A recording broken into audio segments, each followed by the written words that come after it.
Usap-usapan ngayon ng mga solid fans ng Pinoy Big Brother ang naging desisyon ni Lela Ford na hindi bigyan ng puntos si Joaquin Arce sa naganap na Big Night. Sa isang mahalagang bahagi ng programa, nagkaroon ng pagkakataon ang mga housemates na magbigay ng puntos.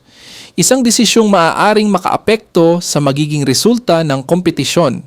Ngunit ikinagulat ng marami nang hindi isama ni Lela sa kanyang binigyan ng puntos si Joaquin. Agad itong naging sentro ng diskusyon sa social media. May mga netizens na nagtatanong kung may kinalaman ba ito sa mga nangyari sa loob ng bahay ni Kuya o kung ito ba ay estratehiya lamang bilang bahagi ng kompetisyon. May ilan namang fans na ipinagtanggol si Lela, sinasabing bahagi ito ng pagiging patas at tapat sa sariling paninindigan. Para sa kanila, maaaring ibinatay ni Lela ang kanyang desisyon sa personal na obserbasyon at karanasan niya sa loob ng bahay. Samantala, may mga supporters din ni Joaquin ang hindi napigilang ma-disappoint, lalo na't marami ang nakakita ng closeness ng dalawa noon sa loob ng bahay. Sa kabila ng kontrobersya, malinaw na bawat desisyon sa Big Night ay may kaakibat na responsibilidad at epekto, at sa huli, nanaig pa rin ang boto ng taong bayan sa pagpili ng big winner.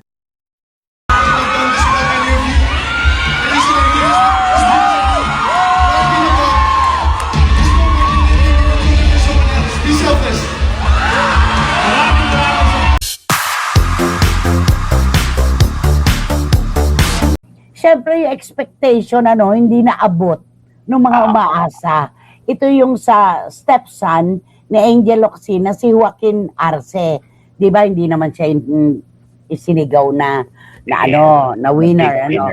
Pero kung ando na rin, yung umabot ka sa 8, napakaganda na, di ba? Third place naman, okay na yun. May kapatutunguhan din ito. Pero alam mo, nanghihinayang ako kay Miguel, Magaling yung Miguel, at mabait yung bata.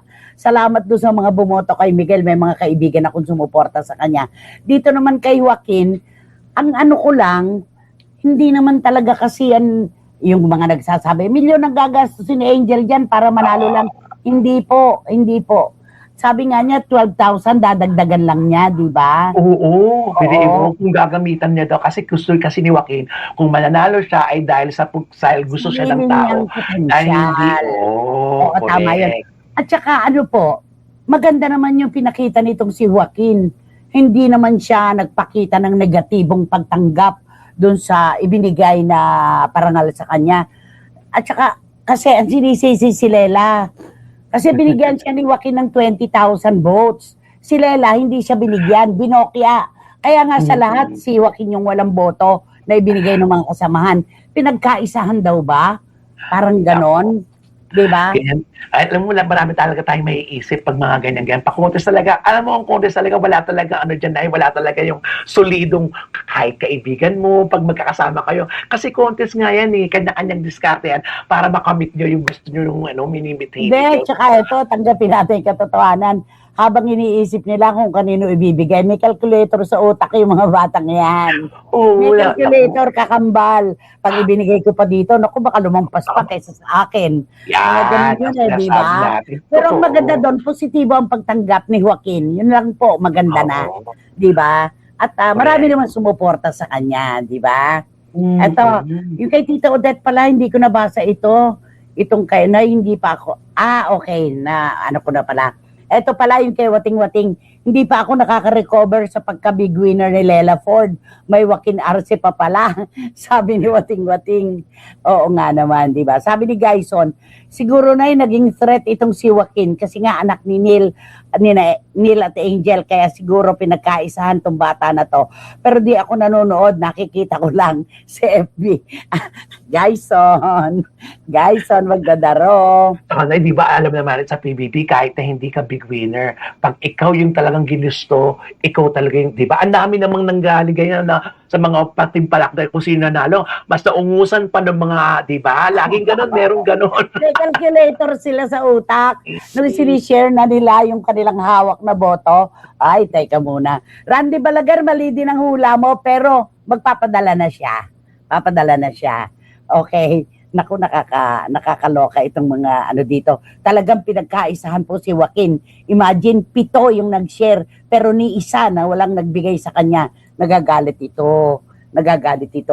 Kasi nga naman, obvious naman, di ba? Oo, alam naman natin yun, na alam Ganun naman natin talaga malakas eh. talaga ito si Joaquin, lalo na kung gagamitin niya yung puwersa ng kanyang pamilya. Ay, todo to.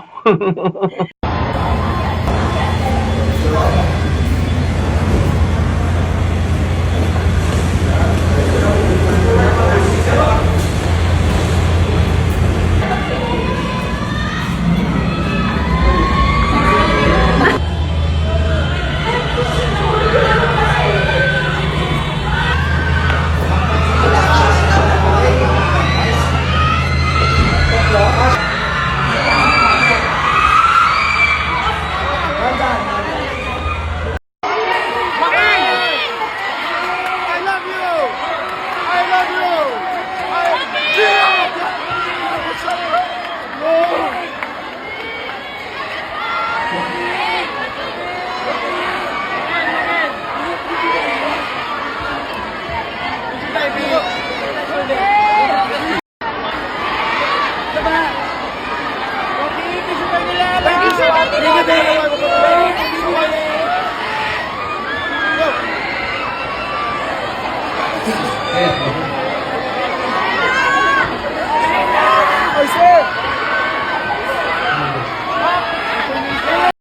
Hello mga kapuso, ako po si Joaquin Arce, ang Rising Dreamer ng Muntinlupa.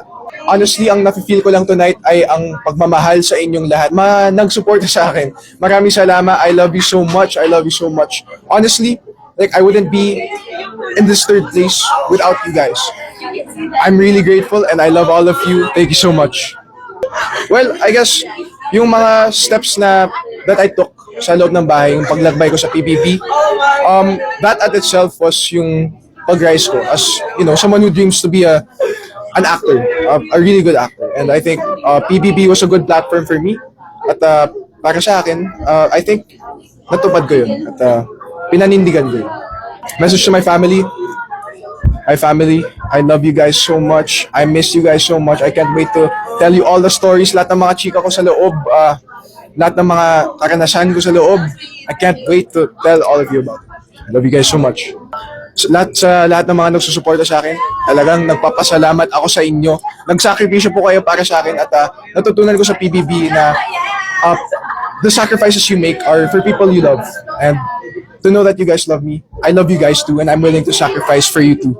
I'm willing to be the best actor I could be, and I love you guys so much. Maraming salamat.